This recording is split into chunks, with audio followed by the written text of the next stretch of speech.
And good morning, YouTube.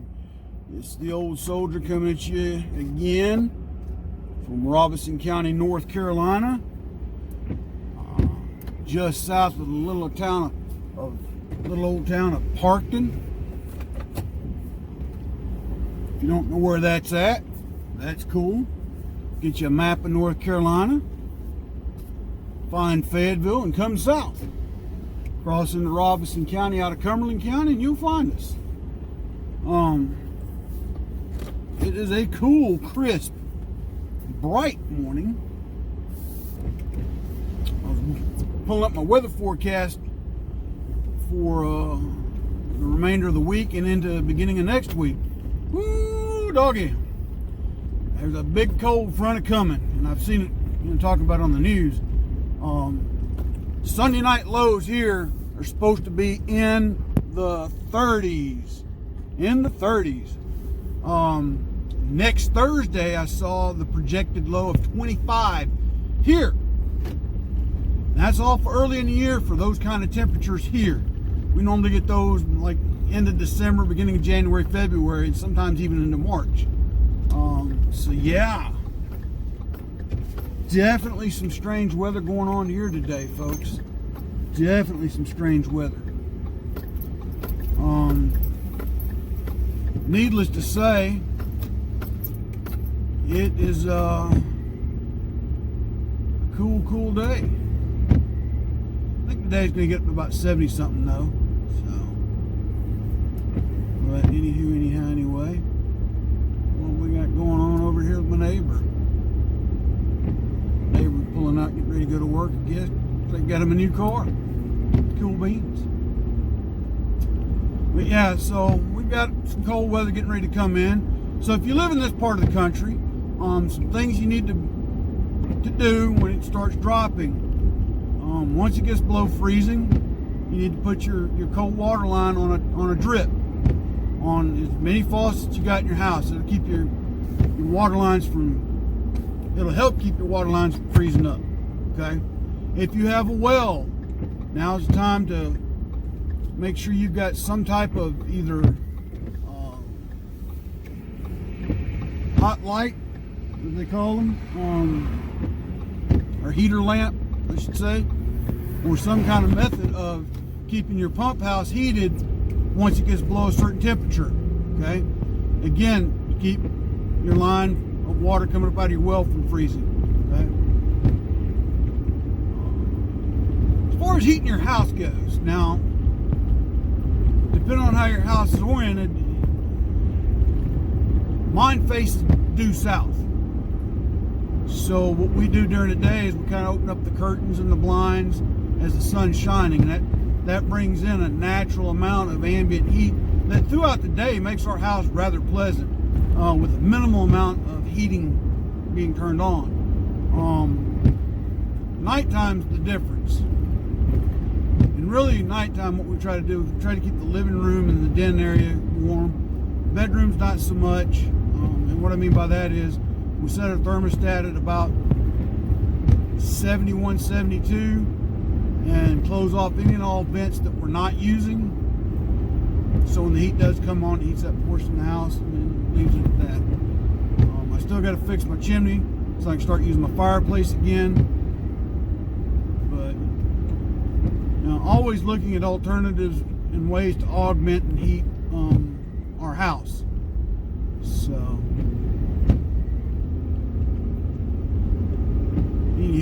anyway, folks. But yeah, so if you live in it, if you're just living in an area that's starting to get cold like that, again, those are just some precautions you can take, some things you can do to help yourself out, folks. But last week I talked on trades, and the week before I gave a video on trades. We're going to kind of get back on that today, and here's the reason why. I got a message from a buddy of mine last night who is currently working for a local heating and AC company in the area. He and I graduated together from community college with our degrees in electrical systems technology. Initially, he went to work for a company that was contracted to do warranty work for those, home warranty companies that rip you off. I'm not saying my buddy did. He was just one of these companies that they contracted to actually go and do the repair work once it got authorized. He got tired of that because they were running him all over the place and putting miles on his truck that he really couldn't afford to have put on it. So he sent a resume to this company. They hired him. They hired him to be an electrician for them. Even though they're a heating and AC company, they were starting to branch into electrical. And they, part of the promise was they were going to train him up on the heating and AC side of things. Well, he sends me a message last night. We're talking. We're going to get together and do some shooting next weekend. But he was saying his company is hiring electrical workers left and right. They can't keep enough. They can't get enough people to come on board. Again, folks, what that tells me is there is a critical shortage in the trades, especially in electrical and in maintenance. So his company has been doing a lot of residential electrical, but now they're starting to branch into commercial and some light industrial. Again, they hired him because he had a 2-year associate's degree in electrical systems technology. He'd also had some experience in a maintenance type field. He's technically doing that warranty work is maintenance field. Plus, his grandparents own a lot of rental properties that he helped to keep and maintain. So it all tied together. The benefit to him is the job that he's got. Not only does he get a decent hourly wage, but the benefits package. He's got a benefits package that provides him insurance. Says it's a real good plan, real good program. But they also provide him a company truck. Well, if you don't know anything about the importance of a company vehicle, folks, getting a company vehicle is almost the equivalent of getting $5 more on the hour. So if they only hire you at $16 an hour, but they're providing you a company vehicle, that kind of equates to $21 an hour. Now, and why did I say that? Because you're not having to pay for the gas or the upkeep of that vehicle. The company picks up the gas tab, picks up the maintenance tab. You benefit because you get to drive that vehicle to and from work, and when you're off, you can kind of go run some errands with it, that kind of thing. Why? Because the company wants you to go out and advertise for them when you're off. So again, it wins out in the overall scheme of things. So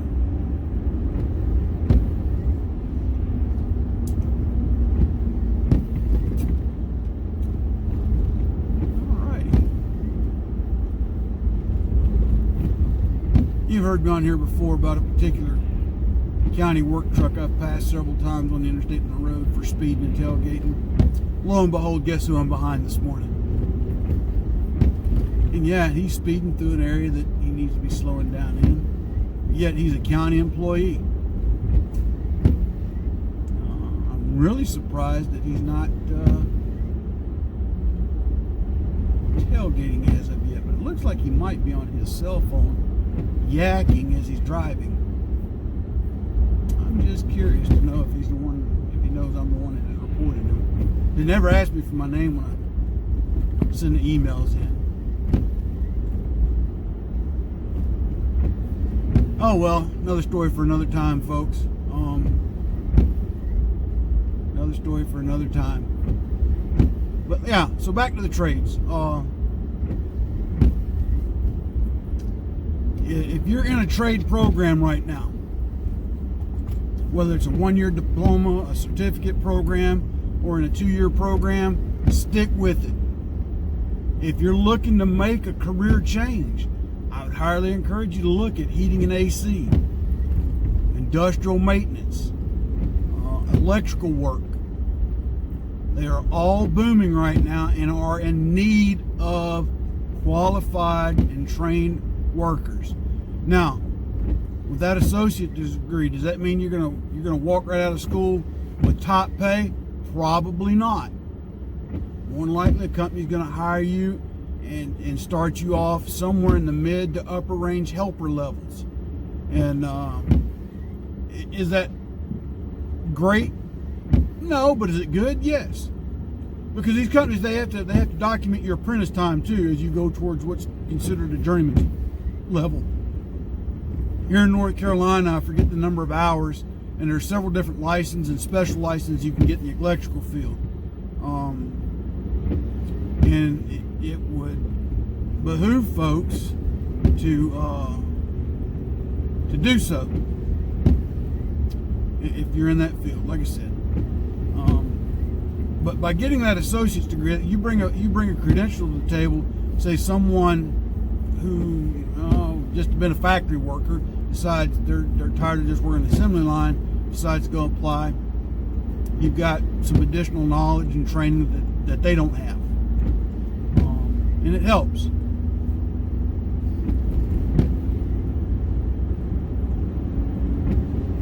With that being said, you get yourself into the journeyman level range.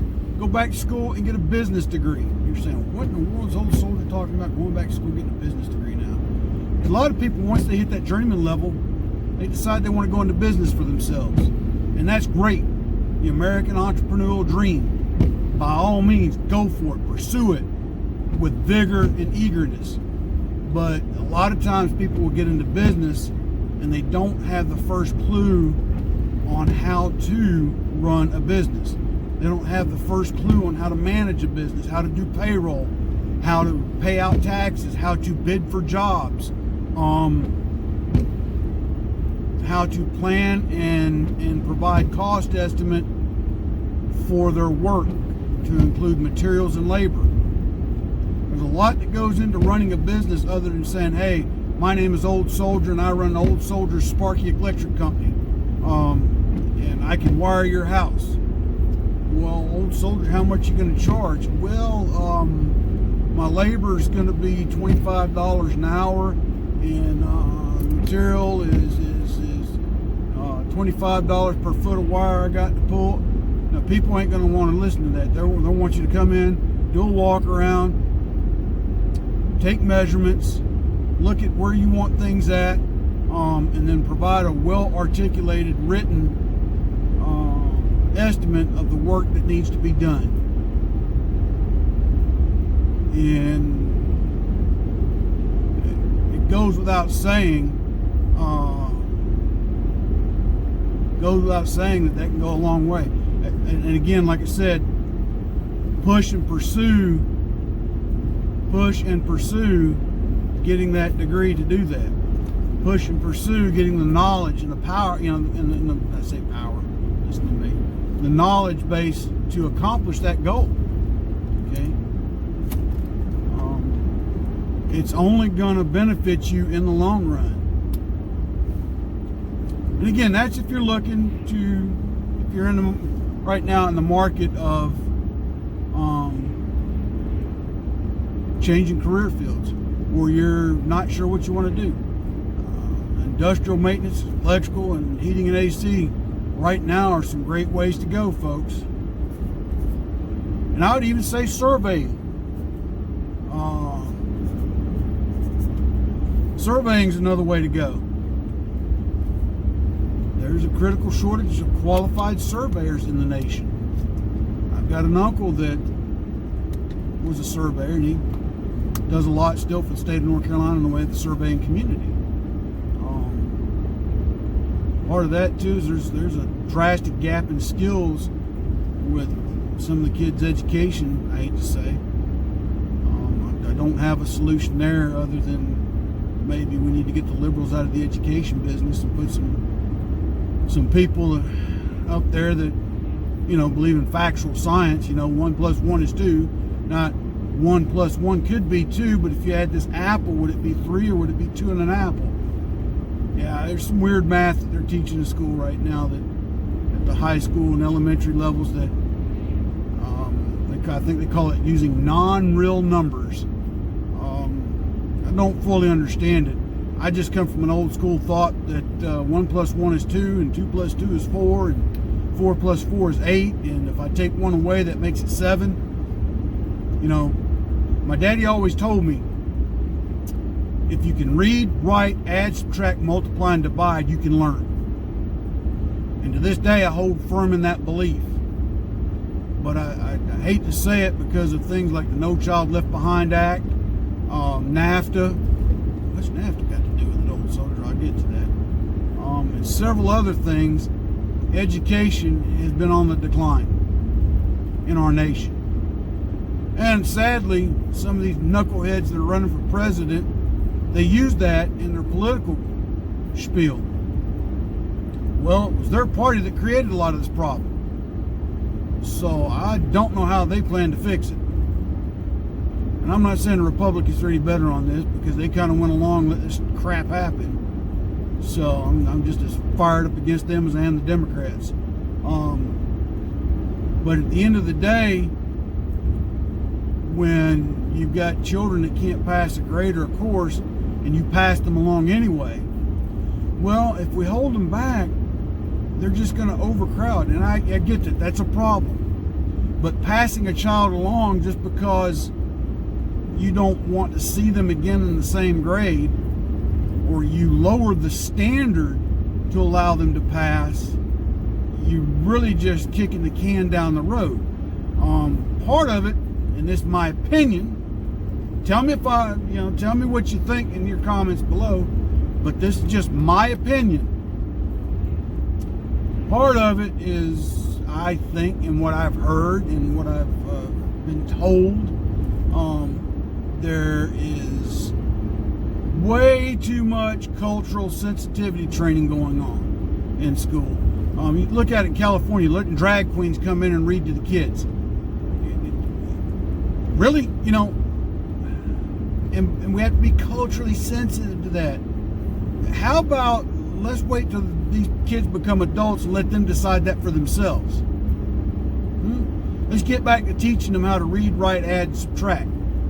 Okay? And there's only two genders, male and female, because you can't change DNA. Well, little Johnny feels like little Tina. Well, that's little Johnny's issue to deal with. The whole class don't need to know about it. And if little Johnny's only 6 or 7, little Johnny doesn't know what he is, other than he's little Johnny, a little boy. But we're having to deal with that, and we have to put things on the plate for these kids to learn about that really don't need to be in elementary and middle school and even high school. We need to stick to the basics while they're in that level of schooling. The other thing I hear from now, and I've heard this from several people I know that are teachers and are teaching now, that in many states, North Carolina included, teachers are kind of compelled or forced to teach to a test, a standardized test. When I went to school, it was based off the course material that the teacher brought into the curriculum. And at the end of the semester, you took a test on what you'd learned for the entire semester. At the end of the year, you took an end of the year test and you went back over everything that you had gone over for the year. The other thing, we would take the California Achievement Test, but that was only to give our teachers a measuring tool of where they needed to kind of work on. But it was not, the grade itself was not used in any measurement or any qualification or criteria for us to graduate. It was only used as a tool. So I don't have a problem with taking standardized testing like that to give a gauge, to use as a gauge. But when you develop a test that you say that you have to pass in order to graduate and make it standard, I begin to take issue with that, because it doesn't necessarily get to the root of the subject that's being taught, I think. And I don't know how to fully articulate the issues with it, other than many of the teachers I've talked to around here. They don't like teaching to these, I think they call them, oh Lordy, what do they call them here? Bear with me. It's something to do with end of grade testing. And that's kind of what they focus at. And then supposedly that's the measure they use to pass a child on or hold them back. And I just think so much is being lost because they're teaching to that test and not the subjects of what you really need to be taught. You know, the biggest part, you know, another one that our nation's suffering for right now is reading comprehension. We need to get back to basics, America. We need to get back to basics. And again, this all ties to the initial talk about trades. You've got to be able to read. You've got to be able to write. You have to be able to articulate your thoughts to paper in a manner that your customer, your boss, your business fully understands, comprehends, and can implement what you have written down in the way you've conveyed that message. Likewise, your customer needs to be able to fully understand what you have told them, so they are fully aware of the cost, the risk, the procedures that you're going to do in order to fix, repair, or install whatever it may be. Your employees need to be able to follow written instructions thoroughly. Likewise, the ability to add, subtract, multiply, and divide. Because if you can learn those, the higher level maths, algebra, calculus, trigonometry, geometry, are not beyond your grasp to learn. Didn't say they were easy. Didn't say they were easy. I just said they're not beyond your grasp to learn. Trust me, I know, because algebra kicked my butt. Let's see, I guess about 11 years ago, I took college algebra, and by the grace of God, I passed. Passed with an A. That part I still am baffled by. Because at that time, I was sending my homework to school with my son, so that his math teacher could check my answers before I turned it in. That's how bad it was. But I knew enough that I needed somebody, an outside source, to check my work before I would turn it in to my teacher. Do I remember what I learned? I learned some of it, yeah. Some of it, no. I have come to the realization, we used to say when I was in school, you know, what's algebra going to do for me in the real world? Nah, nothing. But in the world of electricity, you will use maybe some algebraic formations when you're using Ohm's law. Oh my goodness, old soldier, what's Ohm's law? Voltage is current times resistance. Power is current times voltage. Sometimes you have two knowns, you have to find an unknown. Like this week, we're getting into parallel circuits with my students. And if you know anything about dealing with parallel circuitry, in order to find total resistance, you have to do what's called a reciprocal addition. In other words, you have to take your resistors and divide them into one, and then add them all up. And then when you get that total, you have to take that total and divide into one to get your total resistance. Okay? So you have to do that. And then once you get your total resistance, if you've got your total voltage, then you can find your total current. So, anyway, folks, that's all I wanted to chit chat with you about today. If you've got children in school and they're not learning the things that you think they need to be learning, I don't have a full-blown solution what you can do, but you know, at least attempt to try and engage your children and show them the things that you were taught in school that maybe your school's not teaching them.